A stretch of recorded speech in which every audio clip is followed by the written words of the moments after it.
Good morning students. इस video में हम हेलोएल्केन्स एंड हेलोएरीन्स का क्विक रिवीजन करेंगे। सबसे पहले हमारे पास introduction. The replacement of hydrogen atoms in a hydrocarbon aliphatic और aromatic by halogen atoms result in the formation of alkyl halide haloalkanes और एराइल हैलाइड हेलोएरीन्स। देखिए रिएक्शन के अकॉर्डिंग इसे समझते हैं। ये हमारे पास आर क्या है, एल्काइल ग्रुप, और ए आर क्या है, एराइल ग्रुप, एरोमेटिक रिंग, और ये है एल्काइल चेन। ठीक है, अगर हम इन हाइड्रोकार्बन्स में से हाइड्रोजन को रिप्लेस करते हैं हेलोजन से, हेलोजन एटम तो इसमें हमें अटैच करना है और हाइड्रोजन यहाँ से रिमूव करना है, यही तो लिखा हुआ है रिप्लेसमेंट ऑफ हाइड्रोजन एटम। एक हाइड्रोजन एटम रिप्लेस कर सकते हैं या एक से ज्यादा भी कर सकते हैं एटम्स इन हाइड्रोकार्बन, एलिफेटिक और एरोमेटिक, या तो एलिफेटिक और एरोमेटिक कोई भी हाइड्रोकार्बन आपके पास हो सकता है, उसमें से हाइड्रोजन को रिप्लेस करना है हेलोजन से। वो हमारे पास डेफिनेशन हो जाती है, अगर वो एल्काइल ग्रुप है तो हेलोएल्केन, और अगर एराइल ग्रुप है तो हेलोएरीन। ठीक है, ये हमारे पास है। एक्स यहाँ पर रिप्रेजेंट कर रहा है हेलोजन एटम को, फ्लोरीन है, क्लोरीन है, ब्रोमीन है, आयोडीन है। उसके बाद नेक्स्ट पॉइंट है हमारे पास क्लासिफिकेशन। क्लासिफिकेशन में फर्स्ट है allylic halide, halogen atom attach to an sp3 hybridized carbon atom next to carbon carbon double bond. बहुत ही सिंपल है, यहाँ पर जो हेलोजन एटम अटैच है वो जिस कार्बन से अटैच है वो carbon carbon carbon double bond से नेक्स्ट कार्बन है। यहाँ पर देखिए डेफिनेशन बहुत सिंपल है, जो हेलोजन एटम है वो sp3 हाइब्रिडाइज्ड कार्बन से अटैच है। ये जो हमारे पास कार्बन है इसका हाइब्रिडाइजेशन कितना है, sp3, और ये जो sp3 हाइब्रिडाइज्ड कार्बन है ये कौन सा कार्बन है, carbon atom next to carbon carbon double bond, carbon carbon double bond से अगला कार्बन है। ठीक है जी। सेकंड है benzylic halide, halogen atom bonded to an sp3 hybridized carbon atom next to an aromatic ring. ये भी बहुत सिंपल है कि जो हेलोजन एटम है वो जिस कार्बन से अटैच है वो sp3 हाइब्रिडाइज्ड कार्बन है। यहाँ पर देखिए ये जो कार्बन आपके पास है ये sp3 हाइब्रिडाइज्ड है, और ये कार्बन किससे अटैच है, ये कार्बन अटैच है एरोमेटिक रिंग से। ठीक है, तो इस टाइप के जो कंपाउंड है उनको हम क्या बोलते हैं, बेंजाइलिक हैलाइड। थर्ड है vinylic halide, halogen atom is bonded to an sp2 hybridized carbon. जो हेलोजन एटम है वो जिस कार्बन से अटैच है वो क्या है, sp2 हाइब्रिडाइज्ड, इसका हाइब्रिडाइजेशन है sp2। sp2 hybridized carbon atom of A carbon carbon double bond, जो कार्बन कार्बन डबल बॉन्ड वाला कार्बन है उससे डायरेक्टली हेलोजन एटम अटैच हो। ठीक है, तो उसको हम क्या बोलते हैं, विनाइलिक हैलाइड। फोर्थ है aryl halide, halogen atom bonded to an sp2 hybridized carbon atom of an aromatic ring. अगर एरोमेटिक रिंग से डायरेक्टली हेलोजन एटम अटैच, और ये कार्बन कौन सा है, sp2 हाइब्रिडाइज है, जो डबल बॉन्डेड कार्बन होते हैं वो sp2 हाइब्रिडाइज होते हैं, उनसे डायरेक्टली हेलोजन एटम अटैच हो तो उसको हम क्या बोलते हैं, एराइल हैलाइड। नोमेनक्लेचर, अगर हम नोमेनक्लेचर की थ्योरी को पढ़ते हैं, the common names of alkyl halides are derived. अगर हम एल्काइल हैलाइड्स के कॉमन नेमिंग को ड्राइव करते हैं, किस तरह से करेंगे, by naming the alkyl group. सबसे पहले हम नेमिंग करेंगे एल्काइल ग्रुप की, फॉलोड बाय हैलाइड, और उसके बाद हम हेलोजन जो एटम्स के साथ अटैच है उसकी नेमिंग करेंगे। ठीक है, हैलाइड के तौर पर alkyl halides are named as halo substituted in the IUPAC system of nomenclature. अब देखिए अगर IUPAC सिस्टम के अकॉर्डिंग बात करें तो उसकी IUPAC नेमिंग होगी हेलो सब्स्टिट्यूटेड हाइड्रोकार्बन। ठीक है, इसको हम एग्जांपल के थ्रू चेक करते हैं। देखिए haloarenes are the common as well as IUPAC names of aryl halides. जो हेलोएरीन्स हैं उनकी कॉमन और IUPAC नेमिंग क्या होती है, एराइल हैलाइड्स। देखिए CH3 CH2 CH2 Br। देखिए यहाँ पर कॉमन नेमिंग तो है N प्रोपाइल ब्रोमाइड। अब देखिए कॉमन नेमिंग हमने क्या देखी थी, alkyl halide are derived by the naming of alkyl group. सबसे पहले किसकी नेमिंग करेंगे, एल्काइल ग्रुप की। तो यहाँ पर एल्काइल ग्रुप क्या है, 3 कार्बन है, तो ये हो गया प्रोपाइल, एल्काइल प्रोपाइल। ठीक है, और उसके बाद फॉलोड बाई हैलाइड, और हेलोजन एटम्स को फॉलो कर रहा है तो ये हमारे पास है ब्रोमाइड, ये हो गया ब्रोमाइड, और स्ट्रेट चेन है इसलिए N यहाँ पर यूज किया गया है। ठीक है, अगर IUPAC नेमिंग चेक करें तो IUPAC नेमिंग हमारे पास हेलोएल्केन्स होती है। अब यहाँ पर क्या है, हेलो सब्स्टिट्यूटेड हाइड्रोकार्बन, पहले हेलोजन की नेमिंग होगी उसके बाद हाइड्रोकार्बन की नेमिंग होगी। तो यहाँ पर देखिए फर्स्ट कार्बन पर ब्रोमीन है तो ब्रोमो, 1 ब्रोमो हो गया, 1 ब्रोमो, और प्रोपेन, प्रोपेन क्या है, हाइड्रोकार्बन है। ठीक है, ये हमारे पास IUPAC नेमिंग है। इसी तरह से यहाँ पर चेक कीजिए, यहाँ बेंजीन रिंग है, बेंजीन रिंग पर 2 ब्रोमीन अटैच है। ठीक है, अब ये एग्जाम्पल किसका है, हेलोएरीन का। यहाँ चेक कीजिए कि जो हमारे पास पोजीशन है कॉमन नेमिंग में वो ऑर्थो मेटा पैरा इससे रिप्रेजेंट की जाएगी, और IUPAC नेमिंग में न्यूमेरल से रिप्रेजेंट की जाएगी 1 और 3। देखिए कॉमन नेमिंग में हमारे पास ये ऑर्थो होता है और ये मेटा ये पैरा। ठीक है, ये मेटा ये ऑर्थो, तो मेटा पर ब्रोमीन है, Meta die bromo, 2 bromine atom है। ठीक है, हम कॉमन नेमिंग कर रहे हैं। ठीक है, मेटा डाई ब्रोमो बेंजीन। अब देखिए डिफरेंस केवल न्यूमेरल्स और अल्फाबेट्स का है। यहाँ पर हम अल्फाबेट M O या P यूज करेंगे और यहाँ पर नंबर्स यूज करेंगे, न्यूमेरल्स यूज करेंगे, IUPAC न्यूमेरल्स। बाकी देखिए नेमिंग बिल्कुल सेम है। ठीक है जी। उसके बाद नेक्स्ट हमारे पास है एक एग्जांपल है CH3 CH Cl2। अब यहाँ चेक कीजिए, ये हमारे पास अगर एक कार्बन पर 2 हेलोजन एटम अटैच हो, उसकी नेमिंग किस तरह से करेंगे, इथाइलाइडीन क्लोराइड। इसको हम जिमिनल डाइहैलाइड भी बोलते हैं। क्या बोलते हैं, जिमिनल डाइहैलाइड। अगर एक ही कार्बन पर 2 हेलोजन एटम अटैच है, अगर लगातार 2 कार्बन पे हेलोजन एटम अटैच है, एक हेलोजन एटम अटैच है, तो वहां पर उसको बोलेंगे विसिनल डाइहैलाइड। नेक्स्ट है हमारे पास nature of CX bond, carbon halogen bond का जो नेचर है वो क्या है, since halogen atom are more electronegative than carbon. ये तो हमें पता है कि जो हेलोजन एटम है, फ्लोरीन है, क्लोरीन है, ब्रोमीन है, आयोडीन है, ये सब हाईली इलेक्ट्रोनेगेटिव है किससे, कार्बन से। द कार्बन एटम बियर से partially positive charge, whereas halogen bears partially negative charge. बहुत ही सिंपल है कि ये हमारे पास CX बॉन्ड है, यहाँ पर आपको दिखाई दे रहा है CX बॉन्ड है, जिसमें जो X है ये नेगेटिवली चार्ज है, पार्शियली नेगेटिवली चार्ज क्योंकि इलेक्ट्रोनेगेटिव है, और कार्बन पार्शियली पॉजिटिव चार्ज है क्योंकि ये इलेक्ट्रो पॉजिटिव है हेलोजन के कंपैरिजन में। ये हमारे पास है नेचर कार्बन हेलोजन बॉन्ड का। नेक्स्ट टॉपिक है preparation of haloalkanes and haloarenes. First preparation method है फ्रॉम एल्कोहल्स। अब हम यहाँ पर एल्कोहल से हेलो एल्केन प्रिपेयर करेंगे। अगर हमें एल्कोहल से हेलो एल्केन प्रिपेयर करना है तो हम डिफरेंट रिएजेंट्स यूज कर सकते हैं। जैसे यहाँ पर कॉमनली आपको गिवन है HCl ZnCl2, इसके थ्रू भी आप एल्कोहल से हेलो एल्केन बना सकते हो। PX3 मतलब PCl3 और PX5 PCl5 ये भी आपके पास रिएजेंट है। रेड फॉस्फोरस और X2 मतलब हेलोजन है आपके पास, और SOCl2 थायोनाइल क्लोराइड। ठीक है, अब इसमें से बेस्ट प्रिपरेशन किसके द्वारा होती है? SOCl2 के द्वारा। यहाँ पर देखिए एग्जांपल में लिखा हुआ है, अगर हम एल्कोहल की रिएक्शन थायोनाइल क्लोराइड के साथ करते हैं तो इस मेथड में जो हेलो एल्केन प्रिपेयर होता है वो प्योर फॉर्म में प्रेजेंट होता है, क्योंकि SO2 और HCl दोनों ही गैसियस फॉर्म में होते हैं, और ये गैसियस फॉर्म में होने की वजह से बीकर से बाहर निकल जाते हैं। तो हमारे पास केवल बीकर में क्या बचता है? प्योर फॉर्म में एल्काइल हैलाइड बचता है। ठीक है, alcohol to halo alkane conversion के लिए आपको एक एग्जांपल यहाँ पर दे दिया है, आप डिफरेंट रिएजेंट इनमें से कोई भी यूज कर सकते हो। The reactions of primary and secondary alcohols with HCl require the presence of ZnCl2। आपको ये ध्यान रखना है कि अगर एल्कोहल प्राइमरी है या सेकेंडरी है तो आपको HCl के साथ ZnCl2 की रिक्वायरमेंट रहेगी, मतलब इस कैटलिस्ट की रिक्वायरमेंट आपको रहेगी। विद द टर्शरी एल्कोहल्स, अगर आप टर्शरी एल्कोहल यूज करते हैं तो ये जो रिएक्शन है ये सिंपल शेकिंग से ही कंप्लीट हो जाएगी, मतलब आप वहां पर ZnCl2 का यूज नहीं करेंगे, कैटलिस्ट की रिक्वायरमेंट वहां पर नहीं रहेगी। इसलिए जो रिएक्टिविटी ऑर्डर है एल्कोहल के अकॉर्डिंग वो हो जाएगा 3 degrees greater than 2 degrees greater than 1 degree, मतलब 3 डिग्री एल्कोहल हाईली रिएक्टिव रहेगा, फिर 2 डिग्री, फिर 1 डिग्री। सबसे कम रिएक्टिव कौन रहेगा? 1 डिग्री एल्कोहल। अगर आपको एल्काइल ब्रोमाइड प्रिपेयर करना है, एल्काइल ब्रोमाइड, तो आपको कांस्टेंट बॉइलिंग मिक्सचर बनाना पड़ेगा HBr का, जिसमें वाटर तो प्रेजेंट रहेगा 52% और HBr प्रेजेंट रहेगा 48%। ठीक है, उसे आप यूज करेंगे एल्काइल ब्रोमाइड को प्रिपेयर करने के लिए। नेक्स्ट मेथड है फ्रॉम एल्कीन। अगर हम एल्कीन के थ्रू हेलो एल्केन प्रिपेयर करते हैं तो किस तरह से करेंगे? एल्कीन की रिएक्शन हम हेलोजन एसिड के साथ करेंगे, और हेलोजन एसिड के साथ करने पर मार्कोवनिकोव जो रूल है वो वहां पर काम करेगा और हेलो एल्केन प्रिपेयर हो जाएगा। ये हमें ध्यान रखना है कि मार्कोवनिकोव रूल अनसिमेट्रिकल एल्कीन के लिए वैलिड होता है, सिमेट्रिकल एल्कीन के लिए नहीं होगा। सिमेट्रिकल एल्कीन तो सिंपल कन्वर्ट हो जाएंगे हेलो एल्केन्स में, लेकिन अगर आपके पास एल्कीन अनसिमेट्रिकल है तो यहाँ पर मार्कोवनिकोव रूल वर्क करेगा। ठीक है, और अगर हमें एंटी मार्कोवनिकोव से काम करना है तो वहां पर केवल HBr के साथ रिएक्शन होती है, वहां पर HCl HI के साथ रिएक्शन नहीं होगी। एंटी मार्कोवनिकोव रूल केवल HBr के साथ ही वैलिड रहेगा और हम एल्कीन को हेलो एल्केन में कन्वर्ट कर सकते हैं। नेक्स्ट मेथड है फ्रॉम एल्केन। अगर आपको एल्केन को हेलो एल्केन में कन्वर्ट करना है तो वहां पर आप फ्री रेडिकल मैकेनिज्म के थ्रू हेलोजिनेशन करेंगे। देखिए Cl2 के साथ रिएक्शन है यहाँ पर। ठीक है, Cl2 के साथ रिएक्शन होगी तो वहां पर मैकेनिज्म कौन सी है? फ्री रेडिकल मैकेनिज्म रहेगी। एल्केन किस में कन्वर्ट हो जाएगा? हेलो एल्केन में कन्वर्ट हो जाएगा। नेक्स्ट मेथड है हेलोजन एक्सचेंज। हम यहाँ पर हेलोजन एक्सचेंज पढ़ेंगे, use to prepare alkyl iodide, alkyl fluoride.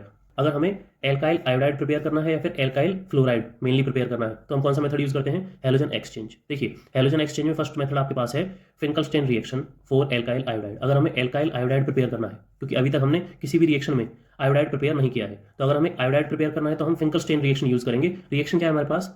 ये है एल्काइल हैलाइड। ठीक है, एक्स की जगह पर क्या हो सकता है आपके पास? एक्स की जगह पर ब्रोमीन हो सकता है या फिर क्लोरीन हो सकता है। ठीक है, अगर हम RCl हो सकता है, RBr हो सकता है, उसकी रिएक्शन सोडियम आयोडाइड के साथ करेंगे ड्राई एसीटोन की प्रेजेंस में, तो यहाँ हेलोजन एक्सचेंज हो जाएगा, RI बन जाएगा और NaX। यहाँ पर देखिए डबल डिस्प्लेसमेंट रिएक्शन होगी। रिएक्शन का नाम क्या है? फिंकलस्टेन रिएक्शन। नेक्स्ट है जिसमें एल्काइल हैलाइड की रिएक्शन हम AgF के साथ कर रहे हैं, AgF। ठीक है, सिल्वर फ्लोराइड के साथ। तो यहाँ पर देखिए यहाँ पर भी हेलोजन एक्सचेंज होगा और यहाँ पर एल्काइल फ्लोराइड मेनली प्रिपेयर होगा, जिसको हम बोलते हैं स्वार्ट्स रिएक्शन। और स्वार्ट्स रिएक्शन को मेनली यूज किया जाता है एल्काइल फ्लोराइड की प्रिपरेशन के लिए, मतलब फ्लोराइड कंपाउंड जो है। ठीक है, फ्लोराइड कंपाउंड हमने अभी तक प्रिपेयर नहीं किए थे, तो स्वार्ट्स रिएक्शन को उसके लिए यूज किया जाता है। नेक्स्ट पॉइंट में हम हेलोवेरिन्स की प्रिपरेशन चेक करेंगे। हमारे पास पॉइंट है इलेक्ट्रोफिलिक सब्स्टिट्यूशन। इस मेथड में हम एरोमेटिक रिंग पर हेलोजन एटम को अटैच करेंगे। तो देखिए यहाँ पर हमारे पास है बेंजीन रिंग जिस पर CH3 ग्रुप अटैच है, और हम जानते हैं CH3 ग्रुप क्या है?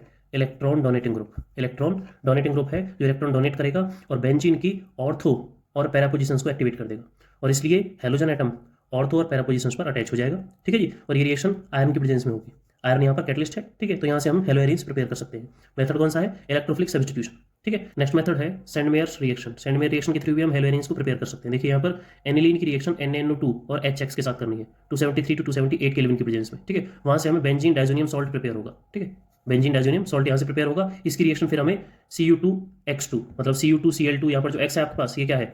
Cl, क्लोरीन है या Br है, इनमें से कोई भी आप यूज कर सकते हैं हेलोजन। ठीक है, और ये कंपाउंड इस बेंजीन डाइजोनियम सॉल्ट को हेलोवेरिन्स में कन्वर्ट कर देगा। ठीक है, आपके पास है सेंडमेयर रिएक्शन। नेक्स्ट पॉइंट में आपके पास है melting point and boiling point. For same alkyl the order of boiling point in alkyl halide RI is greater than RBr is greater than RCl is greater than RF। देखिए अगर alkyl group same है, ध्यान रखिए, अगर alkyl group same है तो वहाँ boiling point का जो ऑर्डर है एल्काइल हैलाइड्स के अंदर वो हो जाएगा RI, मतलब एल्काइल आयोडाइड का जो बॉइलिंग पॉइंट है वो सबसे ज़्यादा रहेगा। उसके बाद RBr, फिर RCl, फिर RF। आप चेक कर सकते हैं आयोडीन का साइज सबसे बड़ा है, फिर ब्रोमीन, फिर क्लोरीन, फिर फ्लोरीन। रीजन क्या है? Due to size increases and van der Waals forces increase. Size के इंक्रीज करने से वॉन डर वाल फोर्सेज इंक्रीज हो जाएंगे, जिसकी वजह से I का जो बॉइलिंग पॉइंट है वो सबसे ज़्यादा रहेगा। RI का जो बॉइलिंग पॉइंट है वो सबसे ज़्यादा रहेगा। The boiling points of isomeric haloalkanes decreases with increase branching. अगर हम आइसोमेरिक हेलोएल्केन्स की बात करें, अगर कोई भी हेलो एल्केन्स आइसोमर्स फॉर्म कर रही हैं तो वहां पर जो बॉइलिंग पॉइंट है वो किस तरह से डिक्रीज होगा, अगर हम ब्रांचिंग इंक्रीज कर देंगे, अगर हम स्ट्रेट चेन को ब्रांच में कन्वर्ट कर देंगे तो वहां पर जो बॉइलिंग पॉइंट है हेलो एल्केन्स का वो क्या हो जाएगा, डिक्रीज हो जाएगा। उसका रीजन क्या है, सरफेस एरिया, क्योंकि ब्रांच फॉर्म करने से सरफेस एरिया कम हो जाता है और सरफेस एरिया के कम होने से बॉइलिंग पॉइंट क्या हो जाएगा, कम हो जाएगा। Para isomer of haloarene are high melting as compared ortho meta isomer, ortho meta isomers की अपेक्षा जो पैरा आइसोमर है हेलोएरिन्स का वो क्या रहेगा, हाईली मेल्टिंग पॉइंट रहेगा उसका, उसका जो मेल्टिंग पॉइंट है वो सबसे ज़्यादा रहेगा due to symmetry. Next line में सॉल्युबिलिटी है, halo alkanes are slightly soluble in water, जो हेलो एल्केन्स हैं वो वाटर में स्लाइटली सॉल्युबल होते हैं due to hydrophobic nature of alkyl group, क्योंकि जो कार्बन का नेचर है वो वाटर रिपेलेंट है, जो कार्बन आपके पास ग्रुप प्रेजेंट रहेंगे, जो एल्काइल ग्रुप आपके पास प्रेजेंट रहेगा हेलो एल्केन में वो वाटर से रिपेल होगा। ठीक है, वाटर से रिपेल होगा मतलब हाइड्रोफोबिक नेचर होता है उसका, hydrophobic nature of alkyl group, जिस वजह से जो हेलो एल्केन्स हैं वो वाटर में स्लाइटली सॉल्युबल रहेंगे। नेक्स्ट पॉइंट है केमिकल रिएक्शंस। अब हम यहाँ पर हेलो एल्केन्स की केमिकल रिएक्शंस को चेक करेंगे। फर्स्ट हमारे पास टाइप है केमिकल रिएक्शंस का न्यूक्लियोफिलिक सब्स्टिट्यूशन रिएक्शन। तो देखिए कॉमनली आपको दिया गया है आर एक्स क्या है, हेलो एल्केन, हेलो एल्केन की रिएक्शन हम किसी भी न्यूक्लियोफाइल के साथ करते हैं तो यहाँ पर सब्स्टिट्यूशन होगा। देखिए RNU, ये NU क्या है, न्यूक्लियोफाइल है, और यहाँ से जो X है हेलोजन है वो रिप्लेस हो जाएगा। अब इसके लिए डिफरेंट एग्जांपल है हमारे पास, देखिए कुछ इंपॉर्टेंट एग्जांपल हम आपके सामने डिस्कस कर लेते हैं। ये हमारे पास हेलो एल्केन है, हेलो एल्केन की रिएक्शन डिफरेंट रिएजेंट्स के साथ हो रही है। अगर NaOH के साथ होती है तो NaOH के साथ रिएक्शन करने पर एल्कोहल प्रिपेयर होगा, NaOR- मतलब सोडियम अल्कोक्साइड, सोडियम अल्कोक्साइड के साथ अगर रिएक्शन होती है तो यहाँ पर ईथर प्रिपेयर होगा, और इस मेथड का नाम है विलियमसन मेथड या Williamson synthesis method.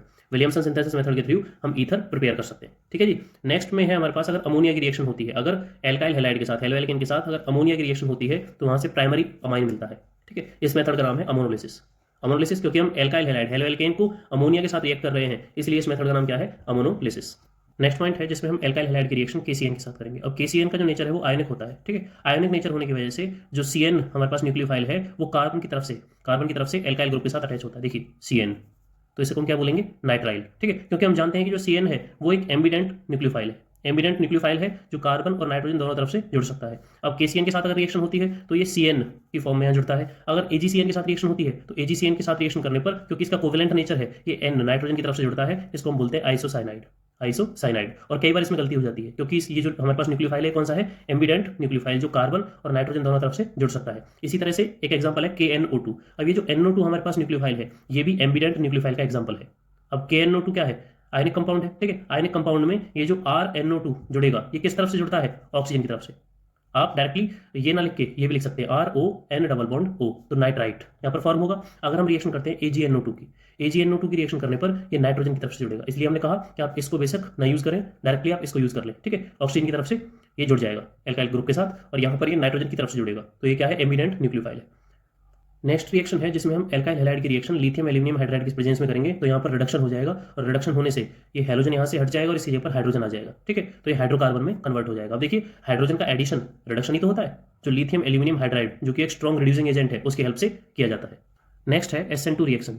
Rate depends upon both of reactants. बहुत सिंपल डेफिनेशन है, जो रिएक्शन में यूज होने वाले रिएक्टेंट हैं वो हमारे पास है टू रिएक्टेंट्स हैं। ठीक है, और ये जो टू रिएक्टेंट्स हैं इन्हीं पर रिएक्शन की रेट डिपेंड करती है। अगर हम दोनों में से चाहे हम OH की कॉन्सेंट्रेशन इंक्रीज करें, चाहे हम CH3Cl की कॉन्सेंट्रेशन इंक्रीज करें, तो रेट क्या हो जाएगा, इंक्रीज हो जाएगा। अगर हम से किसी की भी कॉन्सेंट्रेशन डिक्रीज करते हैं तो रेट क्या हो जाएगा, डिक्रीज हो जाएगा। इसलिए लिखा गया है SN2 न्यूक्लियोफिलिक सब्स्टिट्यूशन बाइमोलिकुलर। बाइमोलिकुलर का मतलब दोनों ही रिएक्टेंट की कॉन्सेंट्रेशन पर जिसकी रेट डिपेंड करती है उसको हम क्या बोलते हैं, SN2 रिएक्शन। ठीक है, अब यहाँ पर चेक कीजिए रिएक्शन होती कैसे है। ये रिएक्शन सिंगल स्टेप रिएक्शन है। यहाँ पर आपको 2 स्टेप्स दिख रहे हैं लेकिन 2 स्टेप होते नहीं है, सिंगल स्टेप होता है। ये जो हमारे पास ट्रांजिशन स्टेट है जहां पर OH जो आपके पास स्ट्रॉन्ग न्यूक्लियोफाइल है ये इस कार्बन पर अटैक करेगा, क्योंकि ये जो क्लोरीन है इलेक्ट्रोनेगेटिव होने की वजह से यहाँ पर इस पर नेगेटिव चार्ज आ जाएगा पार्शियली, और कार्बन पर पॉजिटिव चार्ज, क्योंकि हमने कार्बन हेलोजन बॉन्ड का जो नेचर है वो ऑलरेडी डिस्कस कर लिया है। ठीक है, जिसकी वजह से OH यहाँ पर अटैच होना शुरू हो जाएगा, मतलब ये बॉन्ड फॉर्म होगा और ये बॉन्ड ब्रेक होगा। ठीक है जी, तो यहाँ पर ये ट्रांजिशन स्टेट फॉर्म होगी और फिर फाइनली ये बॉन्ड ब्रेक होगा और ये फॉर्म होगा, और यहाँ से प्रोडक्ट मिल जाएगा हमें एल्कोहल प्लस हैलाइड आयन। ठीक है, तो ये आपके पास रिएक्शन का टाइप है SN2 रिएक्शन। सेकंड है SN1 रिएक्शन। SN1 रिएक्शन में क्या है, rate depends upon only one reactant. जो हमारे पास रिएक्टेंट्स हैं उनमें केवल एक ही रिएक्टेंट की कॉन्सेंट्रेशन पर रेट डिपेंड करेगा रिएक्शन का, मतलब रिएक्शन की जो स्पीड है वो केवल एक ही रिएक्टेंट पर डिपेंड करेगी। अब यहाँ पर मैकेनिज्म भी है, देखिए अगर हम यूज करते हैं टर्शरी एल्काइल हैलाइड, तो यहाँ पर सबसे पहले कार्बोकैटायन फॉर्मेशन होता है। क्योंकि हम जानते हैं कि जो टर्शरी कार्बोकैटायन होता है वो मोर स्टेबल होता है। इस कार्बन को अगर आप चेक करेंगे तो ये कौन सा कार्बन है, टर्शरी कार्बन है, तो यहीं पर कार्बोकैटायन फॉर्म हुआ है, इसी कार्बन पर पॉजिटिव चार्ज है, तो tertiary carbocation is more stable. अब इस टर्शरी कार्बोकैटायन पर OH नेगेटिव मतलब ये न्यूक्लियोफाइल अटैक करता है और इस तरह से जुड़ जाता है और ये अल्कोहल में कन्वर्ट हो जाता है। ये आपको बता दिया जाए कि SN1 जो रिएक्शन है इसमें 2 स्टेप प्रेजेंट होते हैं और SN2 में सिंगल स्टेप प्रेजेंट होता है। कई बार बच्चे कंफ्यूज हो जाते हैं, 2 को समझ लेते हैं कि 2 स्टेप, लेकिन ये 2 स्टेप के लिए नहीं है, ये 2 मॉलिक्यूल्स के लिए है। ये जो रिएक्टेंट में 2 मॉलिक्यूल्स हैं उन्हीं पर रिएक्शन की रेट डिपेंड कर रही है। और यहाँ पर ये 1 का मीनिंग क्या है कि जो रिएक्शन की रेट है वो केवल एक ही रिएक्टेंट की कॉन्सेंट्रेशन पर डिपेंड कर रही है। ठीक है, अगर हम रिएक्टिविटी ऑर्डर चेक करें तो देखिए हमारे पास है रिएक्टिविटी अकॉर्डिंग टू हेलोएल्केन्स। अगर हम SN2 रिएक्शंस के लिए रिएक्टिविटी ऑर्डर चेक करें तो primary alkyl halide strongly reactive रहेगा SN2 मैकेनिज्म के लिए। ठीक है, और यहाँ पर टर्शरी एल्काइल हैलाइड रहेगा SN1 के लिए। मतलब टर्शरी एल्काइल हैलाइड में जो मैकेनिज्म होगी वो होगी SN1 के अकॉर्डिंग, और प्राइमरी एल्काइल हैलाइड में जो मैकेनिज्म होगी वो होगी SN2 के अकॉर्डिंग। ठीक है, अगर एल्काइल ग्रुप हमारे पास सेम है, अगर एल्काइल ग्रुप R जो ग्रुप है ये हमारे पास सेम है, तब हमारे पास जो ऑर्डर होगा SN1 और SN2 रिएक्शंस के लिए वो दोनों के लिए सेम रहेगा। RI is greater than RBR is greater than RCl is greater than RF। ठीक है, तो RI हमारे पास जो होगा वो कंपाउंड सबसे तेजी से रिएक्शन करेगा।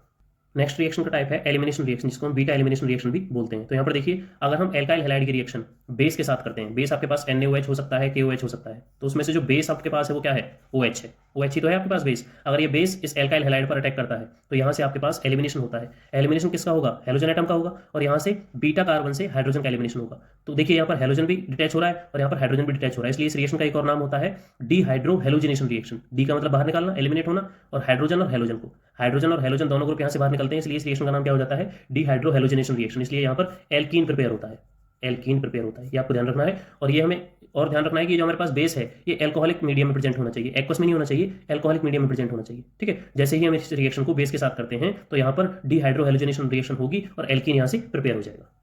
If more than 1 beta hydrogen atoms present then, अगर मान लीजिए किसी कंपाउंड में एक से ज्यादा बीटा कार्बन प्रेजेंट है, यहाँ पर चेक कीजिए, यहाँ इस कार्बन पर ब्रोमीन है तो इसके साइड में ये वाला कार्बन भी बीटा कार्बन है और ये वाला कार्बन भी बीटा कार्बन है, तब हम सेट जेफ रूल का यूज करेंगे। तो देखिए क्या लिखा हुआ है, according to Saytzeff rule the preferred product, तो हम किस प्रोडक्ट को प्रेफरेंस देंगे, वो प्रोडक्ट आपके पास है alkenes which has the greater number of alkyl groups, जिस बीटा कार्बन की तरफ greater number of alkyl group present हो। देखिए यहाँ ये जो बीटा कार्बन है इसके लेफ्ट साइड में 2 कार्बन ग्रुप अटैच है और यहाँ इस बीटा कार्बन के साइड में कोई भी कार्बन ग्रुप अटैच नहीं है। ठीक है, तो यहाँ पर क्या लिखा हुआ है, preferred product is that alkenes which has greater number of alkyl group, greater number of alkyl group attach to doubly bonded carbon atoms. देखिए तो डबल बॉन्डेड कार्बन एटम है, इसके लेफ्ट साइड में तो 2 कार्बन एटम है, यहाँ देखिए डबली carbon आपके पास है, डबली बॉन्डेड कार्बन एटम जो आपके पास है उसके साइड में 2 हैं, और यहाँ पर डबली बॉन्डेड कार्बन है उसके साइड में केवल 1 है, तो ये आपके पास प्रेफरेंस प्रोडक्ट रहेगा। ठीक है, सेट जेफ रूल के अकॉर्डिंग। नेक्स्ट है रिएक्शन विद मेटल्स। अगर हम मैग्नीशियम के साथ रिएक्शन करते हैं एल्काइल हैलाइड की, देखिए एल्काइल हैलाइड की रिएक्शन है मैग्नीशियम के साथ, तो वहां से ग्रिग्नार्ड रिएजेंट प्रिपेयर होता है, ग्रिग्नार्ड रिएजेंट। इसी तरह से अगर हम सोडियम के साथ रिएक्शन करते हैं तो यहाँ पर 2 मोल है एल्काइल हैलाइड के और 2 मोल है सोडियम, ड्राई ईथर की प्रेजेंस में रिएक्शन होगी और यहाँ से हमें एल्केन प्रिपेयर हो जाएगा, हाइड्रोकार्बन यहाँ से प्रिपेयर होगा और सोडियम सॉल्ट यहाँ से फॉर्म होगा। इस रिएक्शन का नाम क्या है, वुड्स रिएक्शन। बहुत इंपॉर्टेंट रिएक्शन है, पेपर में बहुत बार पूछी जाती है। Haloarenes extremely less reactive towards nucleophilic reactions due to resonance hybridization instability of phenyl cation possible repulsion. देखिए हेलोएरिन्स में न्यूक्लियोफिलिक सब्स्टिट्यूशन रिएक्शन नहीं होती है, देखिए न्यूक्लियोफिलिक सब्स्टिट्यूशन नहीं होती है, एक्सट्रीमली लेस रिएक्टिव है ये टुवर्ड्स न्यूक्लियोफिलिक सब्स्टिट्यूशन रिएक्शंस के। उसके 4 रीजन है हमारे पास, रेजोनेंस, सेकंड है हाइब्रिडाइजेशन, थर्ड है इनस्टेबिलिटी ऑफ फिनाइलकेटाइन और फोर्थ है पॉसिबल रिपल्शन। 4 रीजन है हमारे पास हेलोएरिन्स के लिए जो इसको एक्सट्रीमली लेस रिएक्टिव बनाते हैं टुवर्ड्स न्यूक्लियोफिलिक सब्स्टिट्यूशन रिएक्शन के। अब हम यहाँ पर हेलोएरिन्स की रिएक्शंस को चेक करते हैं। देखिए रिएक्शन ऑफ हेलोएरिन्स, अभी हमने आपसे डिस्कस किया था कि इसमें न्यूक्लियोफिलिक सब्स्टिट्यूशन रिएक्शन नहीं होगी, जो 4 रीजंस यहाँ पर दे रखे हैं, लेकिन फिर भी हम कंडीशंस को थोड़ा सा चेंज कर देते हैं। यहाँ पर देखिए 623 केल्विन, देखिए यहाँ पर 623 केल्विन इतना हाई टेम्परेचर दिया है और 300 ATM प्रेशर हमने यूज किया है। NaOH के साथ इसकी रिएक्शन हो रही है, तो यहाँ से क्या हो जाएगी, सब्स्टिट्यूशन रिएक्शन हो जाएगी, क्लोरीन हट जाएगा, यहाँ से OH आ जाएगा। आप चेक कीजिए हमने कंडीशंस को चेंज कर दिया है, जहां एल्काइल हैलाइड में ये रिएक्शन नॉर्मली हो रही थी, यहाँ पर हमें हाई टेम्परेचर और हाई प्रेशर की रिक्वायरमेंट रहेगी, तब ये सब्स्टिट्यूशन रिएक्शन होगी। आगे देखिए अगर हम एक इलेक्ट्रॉन विड्रॉइंग ग्रुप यूज कर लेते हैं, यहाँ लिखा हुआ है ना, electron withdrawing group increases reactivity of हेलोएरिन्स towards nucleophilic substitution. अब देखिए जैसे ही हमने NO2 ग्रुप यूज किया तो यहाँ पर देखिए टेम्परेचर, जब NO2 ग्रुप नहीं था तो हाई टेम्परेचर था, अब यहाँ पर केवल टेम्परेचर 443 केल्विन रह गया है और प्रेशर ऑलमोस्ट निल हो गया है। यहाँ पर हमने जो प्रेशर है वो 300 ATM की जगह केवल 1 ATM ही रहेगा, जो आपका एटमॉस्फेरिक प्रेशर रहेगा। इसी तरह से अगर हम 2 NO2 ग्रुप यूज कर लेते हैं तो रिएक्टिविटी और बढ़ जाती है, यहाँ पर केवल 368 केल्विन टेम्परेचर रह जाएगा, मतलब ये और हाईली रिएक्टिव हो जाएगा और यहाँ से OH अटैच हो जाएगा क्लोरीन की जगह पर, मतलब सब्स्टिट्यूशन रिएक्शन कंप्लीट होगी। ठीक है, इस तरह से जो हेलोएरिन्स की रिएक्शन है, न्यूक्लियोफिलिक सब्स्टिट्यूशन रिएक्शंस का टाइप जो इसमें है वो इस तरह से कंप्लीट हो जाएगा कि हमें कंडीशंस चेंज करनी पड़ेंगी, यहाँ पर हाई टेम्परेचर हाई प्रेशर हमें यूज करना पड़ेगा। इस चैप्टर के लास्ट टॉपिक में हम चेक करेंगे इलेक्ट्रोफिलिक सब्स्टिट्यूशन रिएक्शंस कि हेलोएरिन्स में इलेक्ट्रोफिलिक सब्स्टिट्यूशन रिएक्शंस किस तरह से होती हैं और कौन कौन सी होती हैं। तो फर्स्ट आपके पास है हेलोजनेशन। अगर हम हेलोएरिन्स का हेलोजनेशन करते हैं तो वहां पर ऑर्थो और पैरा पोजीशन पर हेलोजन एटम अटैच हो जाता है, क्योंकि हम जानते हैं कि ये जो क्लोरीन है, ये Cl जो क्लोरीन है, ये ऑर्थो पैरा डायरेक्टिंग ग्रुप है। ये क्या है? ऑर्थो पैरा डायरेक्टिंग ग्रुप है। इसी तरह से नाइट्रेशन करने पर भी ऑर्थो और पैरा पोजीशन पर नाइट्रो ग्रुप अटैच हो जाएगा, NO2 ग्रुप। इसी तरह से सल्फोनेशन करते हैं तो सल्फोनेशन में भी जो सल्फोनिक ग्रुप है SO3H, ये ऑर्थो और पैरा पोजीशन पर अटैच हो जाएगा। मतलब हमें जितने भी प्रोडक्ट मिलेंगे उन सब में जो इलेक्ट्रोफाइल है वो कहाँ अटैच होगा? ऑर्थो और पैरा पोजीशंस पे। यहाँ देखिए हमारे पास अगर एल्काइलेशन, फ्रीडल क्राफ्ट एल्काइलेशन करते हैं तो एल्काइल ग्रुप यहाँ पर ऑर्थो और पैरा पर अटैच हुआ है। इसी तरह से एसाइलेशन करते हैं तो जो एसाइल ग्रुप है CH3CO, ये भी ऑर्थो और पैरा पोजीशंस पर ही अटैच हुआ है। लास्टली हमारे पास है रिएक्शन विद मेटल्स। जब हेलोएरिन्स मेटल्स के साथ रिएक्ट करते हैं तो देखिए फर्स्ट हमारे पास है वुड्स-फिटिग रिएक्शन। इस रिएक्शन में हम हेलोएरिन्स और हेलोएल्केन्स को कंबाइन करते हैं और इसकी रिएक्शन करते हैं सोडियम मेटल के साथ। ड्राई ईथर की प्रेजेंस में रिएक्शन होती है तो यहाँ से हमें एल्काइल एराइल कंपाउंड मिलता है और सोडियम का सॉल्ट मिलता है। ठीक है, ये नेमिंग रिएक्शन है इसलिए इंपॉर्टेंट है, जिसमें हेलोएरिन और हेलोएल्केन दोनों को मिक्स किया जाता है सोडियम मेटल के साथ। ठीक है जी। उसके बाद है हमारे पास फिटिग रिएक्शन। जब हम केवल हेलोएरिन्स की रिएक्शन ही सोडियम मेटल के साथ कराते हैं ड्राई ईथर की प्रेजेंस में, केवल हेलोएरिन्स की रिएक्शन। अगर हेलोएरिन्स की रिएक्शन होती है ड्राई ईथर की प्रेजेंस में सोडियम के साथ तो वहां से हमें डाइफिनाइल प्रोडक्ट मिलता है। इस रिएक्शन का नाम है फिटिग रिएक्शन। इस रिएक्शन का क्या नाम है? फिटिग रिएक्शन। तो इस तरह से हमने इस वीडियो में हेलोएल्केन्स और हेलोएरिन्स का कंप्लीटली क्विक रिवीजन कर लिया है। आई होप कि आपको हर एक पॉइंट अच्छी तरह से समझ में आया होगा।